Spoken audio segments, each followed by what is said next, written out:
Hello दोस्तों, नमस्कार। SM किसी चैनल में मैं आप सभी लोगों का दिल से बहुत बहुत स्वागत करता हूं।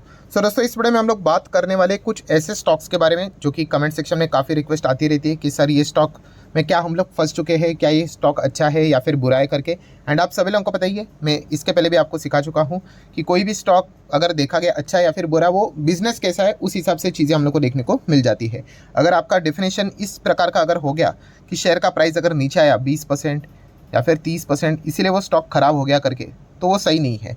बिजनेस देखना है। अगर बिजनेस खराब है फिर वो स्टॉक 10% भी अगर नीचे आ गया तो भी वहाँ से हम लोग को निकलना पड़ जाता है। तो ये पॉइंट हम लोग को पता होना चाहिए। सो उसी कॉन्टेक्स्ट में मतलब क्या है, बिजनेस को लेकर ही यहाँ पे सारी बातें मैं आप लोगों के सामने रखूंगा। जो जो आपके डाउट है जिन जिन स्टॉक से रिलेटेड, ये स्टॉक क्यों गिर रहे, कोई प्रॉब्लम तो नहीं है क्या, बिजनेस लेवल का कोई प्रॉब्लम तो नहीं है क्या, तो वो मैं आपके सामने यहाँ पे रखूंगा। तो अकॉर्डिंगली आप अपना डिसीजन यहाँ पे ले सकते हो। So let's start with the first company जिसका नाम है हिंदुस्तान फूड्स। सो हिंदुस्तान फूड एकदम ज़बरदस्त कंपनी। इसके पहले भी हम लोग इसको काफ़ी बार कवर यहाँ पे कर चुके हैं। 5-5 साल में आप देख सकते हो एकदम धमाकेदार रिटर्न्स दे चुका है। आप पुराने वीडियोस भी देख सकते हो। ऑब्वियसली प्राइस को मत देखना, तभी कंपनी में कॉर्पोरेट एक्शन नहीं हुआ था।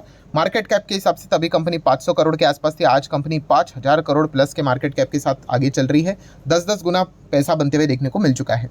बट ये कंपनी कैसी है? यस, काफ़ी रिस्की कंपनी है। माइक्रो कैप टाइप की कंपनी देखी थी, आज भी स्मॉल कैप टाइप की कंपनी है। सो ऐसे कंपनी में गिरावट होना ये एक नॉर्मल सी बात होती है। इसके पहले भी आप देख सकते हैं, यहाँ पे भी 30% गिरा था।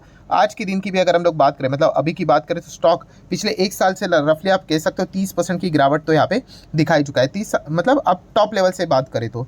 सो वही चीज़ जैसे मैंने शुरुआत में कही कि अगर गिरावट इज इक्वल टू खराब, तो ऐसी बात नहीं है। ये कंपनी का नेचर ही रिस्की है। अगर आप कंपनी के मार्जिन्स को देखोगे, प्रॉफिट को देखोगे, तो काफ़ी छोटा छोटा प्रॉफिट ये कंपनी कमाती है।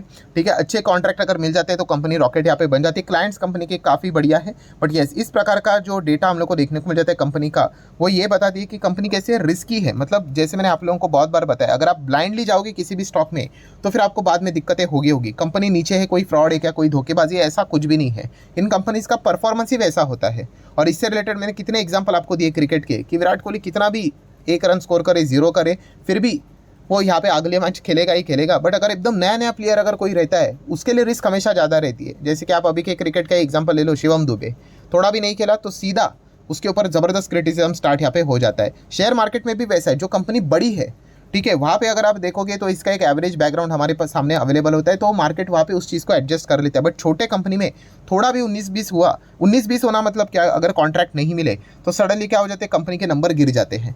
और गिरना मतलब क्या, जब गिरेंगे तभी नहीं, मार्केट पहले इन चीज़ों को फैक्टर इन करना स्टार्ट कर देता है और फिर स्टॉक नीचे आता है। फिर सडनली कंपनी को बड़ा कॉन्ट्रैक्ट मिला, एकदम ही करोड़ों का, स्टॉक भाग गया। तो ये चीज़ें आपको समझनी है। तो कंपनी खराब नहीं है, बट इनका नेचर, अब जैसे मैंने आप लोगों को कहा कि ये नया नया प्लेयर है, तो थोड़ा भी स्कोर अगर करेगा तो भी अगर आप लोग देखोगे तो इसको दिक्कत ही होगी। अगर ऐसे कंपनी को आगे बढ़ते रहना है तो यहाँ पे बड़े बड़े थोड़े से मतलब रन्स बनाने यहाँ पे पड़ते हैं। ये चीज़ आपको समझ में आनी चाहिए। नेक्स्ट बात करेंगे दोस्तों, वैभव ग्लोबल। ये भी काफ़ी लोगों का फेवरेट स्टॉक है, काफ़ी लोगों ने खरीद के रखा हुआ होगा। ठीक है, एकदम ज़बरदस्त रॉकेट की तरह ऊपर जाते हैं। कितनी बार ये कंपनी 90-95% तक क्रैश हो चुका है। येस, एक एक बार नहीं, 2-3 बार ऐसा हो चुका है।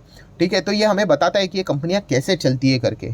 ठीक है, इसका अर्थ ये नहीं कि खराब है करके। बट अगर हम लोग यहाँ पे बात करें, विदेश में जो ज्वेलरी से रिलेटेड, जेम से रिलेटेड काम होता है, उसमें ये कंपनी काम करती है। सो कंपनी में कोई फ्रॉड ऐसा गड़बड़ी अभी तक तो नजर ऐसा कुछ नहीं आया। बट इनका नेचर ही रिस्की टाइप का होता है। ठीक है, मतलब कैसे कि कमाई अगर करेंगे तो एकदम ऐसा, मतलब 100 की कमाई अगर होगी एंड उसके बाद अगर कुछ नहीं तो एकदम ही सूखा पड़ जाता है 10-5 की कमाई, तो फिर क्या हो जाता है, कमाई इतनी नीचे आ गई 80-90%, तो स्टॉक भी वैसा ही गिर जाता है। तो ये जाने से पहले विचार करना चाहिए। अभी जैसे जिन लोगों का फेवरेट टॉपिक ये होता है कि भाई तेज़ी देखकर जाऊँगा, तो फिर भाई दिक्कतें होगी। मैंने काफ़ी बार आप लोगों को समझाया है कि बिजनेस देखकर बाय करोगे तो आप नहीं फंसोगे। ठीक है, बाकी दुनिया भर की कोई भी चीज़ें देख लो, किसी की सुन ली, किसी ने बोल दिया या फिर तेज़ी देखकर खरीद दिया, तो फिर आज नहीं तो कल तो आपको तकलीफ होनी ही होनी है। नेक्स्ट अगर हम लोग बात करें, मतलब क्या, ये जो जितने भी कंपनी अभी मैंने आपको बताया, इनके बिजनेस में कोई खराबी यहाँ पे है नहीं, बिजनेस अच्छा ही है, बट ये रिस्की नेचर के बिजनेस है। देन बात करेंगे ब्रिटानिया इंडस्ट्री। सो ब्रिटानिया तो भाई एकदम ही निफ्टी फिफ्टी की कंपनी, लार्ज कैप कंपनी, यहाँ पे ओवर एक्सपेक्टेशन नहीं लेकर चलना चाहिए। ठीक है, 5 साल में अगर डबल भी दिया तो भी कंपनी ठीक परफॉर्मेंस दे रही है, आप ऐसा कह सकते हैं। देखिए 5 साल में कितना है, 90% है, तो फिर दिक्कतें क्या है। तो ये कंपनियाँ स्लो चलती है भाई। अगर आपको एकदम धूम धड़ाकेदार रिटर्न चाहिए तो फिर आप लोगों को फिर मिड कैप स्मॉल कैप में ही जाना पड़ेगा। बट वहाँ पे सेम सिनेरियो, कौन सा, कि गिरेंगे तो एकदम है ऐसा रॉकेट की तरह गिर जाएंगे। एक एक हफ्ते, 2-2 हफ्ते में ही पूरा कैपिटल 30-40% तक आपका नीचे आ सकता है। इतना ज़बरदस्त ये रिस्की कंपनियां होती है। बट ब्रिटानिया की बात करें तो नॉर्मल चलने वाली कंपनी है, तो ये पॉइंट पता होना चाहिए। कंपनी का बिजनेस ठीक है। HUL की भी बात करें, ये भी वैसा है, 5 साल में डबल देना चाहिए। हाँ, अभी ये 5 साल में डबल नहीं दिया, ये तो हम कह सकते हैं कि पुअर परफॉर्मेंस रहा है। ये बात तो सच है, ठीक है। बट बिजनेस कोई खराब नहीं, बिजनेस आज भी वैसा है, बट यस ग्रोथ नहीं मिल रही इनको, ठीक है। मतलब एक ही रेंज में आके स्टक हो चुके हैं कि 40 स्कोर कर रहे, 50 स्कोर कर रहे, 40 स्कोर कर रहे, 50 स्कोर कर रहे, जो कि खराब नहीं है, बट ग्रोथ नहीं है भाई। 60-70 कब जाओगे? तो ये इसी में अटका पड़ा हुआ है। सेम अगर देखा गया तो HDFC बैंक की भी हालत वैसी है कि ये इधर कोई फ्रॉड बिड हुआ है? नहीं, बिल्कुल भी नहीं। बट येस, इनका जो परफॉर्मेंस है एक ही रेंज में स्टक होते हुए देखने को यहाँ पे मिल चुका है, ठीक है। तो ये नहीं कह सकते हम लोग कि यहाँ पे बिजनेस में कोई गफलाबाजी है करके, ऐसा बिल्कुल भी यहाँ पे नहीं है, ठीक है। बट येस, अगर आपको आगे बढ़ना है तो आपको थोड़ा सा ज़्यादा ग्रोथ यहाँ पे दिखानी पड़ती है, तभी जाके बड़ी बाइंग यहाँ पे होगी एंड स्टॉक आगे बढ़ेगा। तो ये पॉइंट पता होना चाहिए। नेक्स्ट बात करेंगे दोस्तों तो SBI कार्ड। सो SBI कार्ड की बात करेंगे, कोई फ्रॉड घपलेबाजी यहाँ पे भी नहीं है, बट यस यहाँ पे एक बड़ा शेयर होल्डर हुआ करता था, शेयर ओवर होल्डिंग, वो लगातार यहाँ पे बिकवाली करता था। इस चीज़ के चलते जब भी तेज़ी बनी थी SBI कार्ड में, वो लगातार यहाँ पे नीचे यहाँ पे आता था। देन कंपनी के नंबर भी बीच में ठीक ठाक देखने को मिले थे, बट तेज़ी टिक नहीं पा रही, बिकॉज देखा गया तो कंपटीशन क्रेडिट कार्ड में काफ़ी हैवी लेवल पे हम लोग को बढ़ते हुए देखने को यहाँ पे मिल रहा है। तो इसी चीज़ के चलते एक परफॉर्मेंस है कंपनी का ओके देखने को यहाँ पे मिल रहा है। अगेन कह रहा हूँ, स्टॉक नीचे है, मतलब कोई फ्रॉड बीट धोखेबाजी यहाँ पे नहीं है। SBI है, आप सभी लोगों को यहाँ पे पता ही है। बट येस, परफॉर्मेंस के हिसाब से अगर हम लोग बात करें तो एवरेज ही परफॉर्मेंस लगातार कंपनी यहाँ पे डिलीवर कर रही है। कंसिस्टेंसी के साथ एकदम बड़ा परफॉर्मेंस नहीं हो रहा है। एक बार बीच में आप कह सकते सेंचुरी लगाई थी, मतलब अच्छे नंबर दिखाए थे, बट वापस उसके बाद अगर आप देखोगे तो नॉर्मल सिंगल डबल का ही स्कोर देखने को यहाँ पे मिल रहा था। नेक्स्ट अगर हम लोग बात करेंगे दोस्तों तो MTAR टेक्नोलॉजीज, यस ये एक ज़बरदस्त कंपनी हम लोग को देखने को मिल जाती है। इसके अगर हम लोग बिजनेस मॉडल्स की अगर हम लोग बात करें, मतलब जहाँ पे वो काम करती, क्लीन एनर्जी जो इनका कोर बिजनेस है, देन डिफेंस है, स्पेस है, देन एरोस्पेस देखने को मिल जाता है, ठीक है। इंजीनियरिंग की अगर हम लोग यहाँ पे बात करें, मरीन से रिलेटेड अगर हम लोग बात करें, डिफेंस से रिलेटेड बात करें, काफ़ी ज़बरदस्त सेगमेंट देखने को मिल जाता है। बट येस अगेन कहना चाहूँगा दोस्तों, ये कंपनी काफ़ी रिस्की है भाई। स्मॉल कैप है, स्मॉल कैप आपको इजीली पैसा नहीं देगा, आपकी जान खा लेगा वो, ठीक है। एंड इजी यही प्रॉब्लम देखने को मिला है कि कंपनी को ज़बरदस्त ऑर्डर मिले, रॉकेट बना, फिर उसके बाद सूखा पड़ गया, नीचे आया, फिर वापस कंपनी को ऑर्डर मिले, अच्छा भागा, फिर बाद में मैनेजमेंट ने खुद बताया कि भाई वापस यहाँ पे दिक्कत हो रही है ऑर्डर से रिलेटेड, मार्जिन से यहाँ पे कम आएंगे, तो वापस स्टॉक नीचे गिरा, ठीक है। तो अगेन कह रहा हूँ दोस्तों, बिजनेस में कोई अभी तक खराबी यहाँ पे नहीं है। कंपनी कोशिश कर रही है कि यहाँ पे उनको कोई ना कोई बड़े ऑर्डर्स मिले करके, तो उसके ऊपर आप लोगों को फोकस यहाँ पे रखना पड़ेगा। देन अगर हम लोग बात करेंगे दोस्तों तो पेटीएम, भाई पेटीएम से रिलेटेड इतने सवाल आते हैं यहाँ पे, तो भाई मैं इतना ही कहना चाहूँगा, बिजनेस ही बहुत ही ज़्यादा हम लोग को खराब होते हुए देखने को यहाँ पे मिल चुका है। जब तक RBI रिस्ट्रिक्शन नहीं उठाता है, जब तक कंपनी वापस कम बैक नहीं करती है, कस्टमर को वापस गेन नहीं करती, रेवेन्यू वापस निकल आती है, तब तक तो पेटीएम तो मतलब इन्वेस्टमेंट के हिसाब से तो ठीक रहेगा ही नहीं। छोटा मोटा ट्रेडिंग के हिसाब से तेज़ी आता रहेगा, ठीक है। बॉटम लेवल को पकड़कर आप कैलकुलेट कर सकते हैं, देखिए महीने भर में 23% बना, ऐसे तो किसी भी स्टॉक में भी बन जाएगा भाई। 1 रुपये के स्टॉक में भी 2 रुपया देखकर डबल देखने को मिल जाएगा, बट हकीकत ऐसी नहीं होती है, ठीक है। अगर आप लोग लॉन्ग टर्म इन्वेस्टमेंट की बात करें तो आप देख सकते हैं वेल्थ डिस्ट्रक्शन ये यहाँ पे साबित हो चुका है। देन बात करेंगे दोस्तों तो BCG, ये भी कंपनी अभी क्या ही बोलूँ, कितने वीडियोज़ में बना चुका हूँ, ठीक है। कोई फ्यूचर नहीं है यहाँ पे, तो अभी तो देखा गया तो वो तो कुछ सेबी ने कुछ तो रेस्ट्रिक्शन भी डाल दिया, आई गेस सिर्फ हफ्ते में एक ही बार ट्रेड होगा करके, इस प्रकार की चीज़ें देखने को नहीं। कोई ज़्यादा बोलकर कोई फ़ायदा है नहीं यहाँ पे, जो भी यहाँ पे फंसे होंगे अभी भगवान ही आपको बचा सकते हैं। यहाँ पे कुछ अगर चमत्कार हुआ तो, वरना तो कुछ हो नहीं सकता, बिजनेस ही डिस्टर्ब है। IOL केमिकल की बात करें तो कैसी है कंपनी, काफ़ी रिस्की कंपनी, ठीक है। बिगिनर के लोगों के लिए कंपनी नहीं है, बट प्रॉब्लम क्या होता है, जब भी तेज़ी देखते हैं काफ़ी लोगों के स्टॉक अच्छे लगते हैं, फिर वापस नीचे आ जाते हैं। अगेन कह रहा हूँ, ये कंपनियाँ खराब नहीं होती है, बट यस इनको कैसा होता है कि सडनली इनको एक बड़ा कॉन्ट्रैक्ट मिल गया ना, तो इनके नंबर इतने सुधर जाते हैं कि स्टॉक एकदम रॉकेट। बाद में इसको लगातार अपने उस नंबर को मेंटेन रखने के लिए कंसिस्टेंसी चाहिए। मतलब क्या है, यस कॉन्ट्रैक्ट लाने पड़ेंगे, अगर नहीं लाया तो इतना ख़राब नंबर देखने को मिल जाता है ना कि यहाँ पे पहले कंपनी ने 100 करोड़ कमाए फॉर एग्जांपल, फिर सीधा ऐसा आ जाता है अरे 40 करोड़, फिर 30 करोड़, फिर 20 करोड़, वैसे कंपनी उतना ही कमा रही थी 10-20, बट सडनली एकदम बड़ा सा ऑर्डर मिलता है, तो ये दिक्कतें यहाँ पे हो जाती है। तो सिर्फ एकदम से ही ज़बरदस्त तेज़ी देखकर ऐसा जाना नहीं होता है, बिजनेस को समझना होता है। ऊपर से केवल 2000 करोड़ की मार्केट कैप वाली रिस्की कंपनी बुरी नहीं है, कंपनी का बिजनेस कोई ख़राब नहीं, कोई धोखेबाजी नहीं है, बट रिस्की टाइप का नेचर है, ये आपको पता होना चाहिए। नेक्स्ट अगर हम लोग बात करेंगे कोटक महिंद्रा बैंक, सो कोटक महिंद्रा बैंक तो अच्छा है, बट ये सेम भी वैसे ही है। 5 साल में बाप रे बाप केवल 15% का रिटर्न, लिटरली मतलब हम कह सकते कि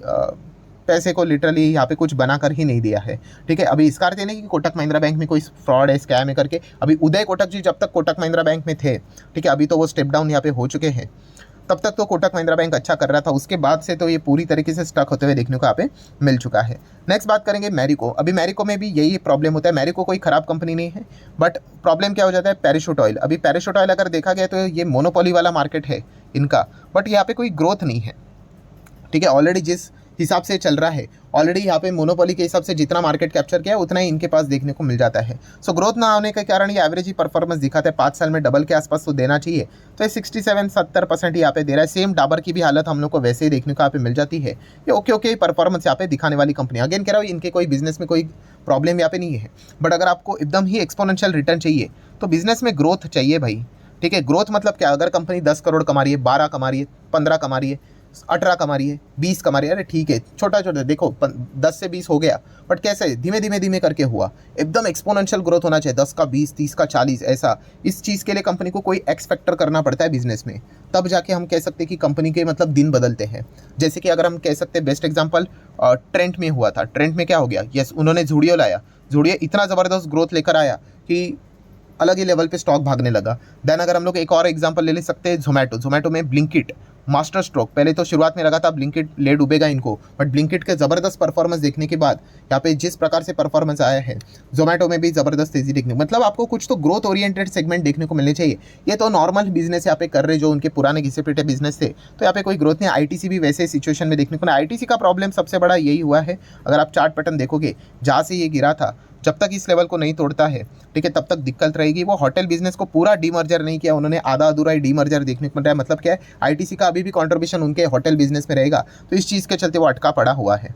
नेक्स्ट बात करेंगे डीमार्ट। अरे भाई डीमार्ट में कोई दिक्कत नहीं है, प्रॉब्लम यही है कि पहले डीमार्ट छोटी कंपनी थी, फिर ज़बरदस्त रॉकेट बन गई, अभी वो यहाँ पे आके लार्ज कैप कंपनी बन गई। इसके बाद तो भाई उसका परफॉर्मेंस अभी 5 साल में डबल के हिसाब से चलेगा, तो ये बेसिक आपको पता है यहाँ पे होना चाहिए। देन बात करेंगे तो टाटा टेक्नोलॉजी। अरे भाई टाटा टेक्नोलॉजी अच्छी कंपनी है, ठीक है, अभी अभी जो शुरुआत हुई है, ऑब्वियसली यार जिनको आईपीओ नहीं लगा उन्होंने ब्लाइंडली यहाँ पे मार्केट ओपन मार्केट में खरीदा है, उनको तो बस एक ही चीज़ से मतलब है, बस जल्द से जल्द तेजी आ जाए। तो ऐसे लोग तो टिकेंगे नहीं भाई, 1-1.5 साल अगर स्टॉक नहीं चला तो उनके लिए तो वो स्टॉक घटिया होता है। कोई घटिया नहीं भाई, कंपनी में के बिजनेस में पूरी तरीके से दम है, काफ़ी शानदार बिजनेस है, बट मार्केट हमारे मुताबिक नहीं चलता है भाई कि हम चाहे तो भागे करके, ऐसा बिल्कुल नहीं होता है। कंपनी के बिजनेस में दम है, कंपनी ने बीच में BMW के साथ करार किया था, ऐसे और भी करार करने का दमखम ये कंपनी रखती है, तो आपको विश्वास रखकर चलना पड़ेगा लंबी अवधि। सर कब तक टाइम लगेगा ये किसी को नहीं पता होता है, मैं सिर्फ एक ही चीज़ के ऊपर दाव खेलता हूँ, वो रहता है बिजनेस। बिजनेस अच्छा है तो आज नहीं तो कल तो कंपनी समहाउ मैनेज करके कुछ ना कुछ जुगाड़ करके बड़ा कॉन्ट्रैक्ट लेकर क्लाइंट्स जोड़कर स्टॉक को भगा ही लेते हैं।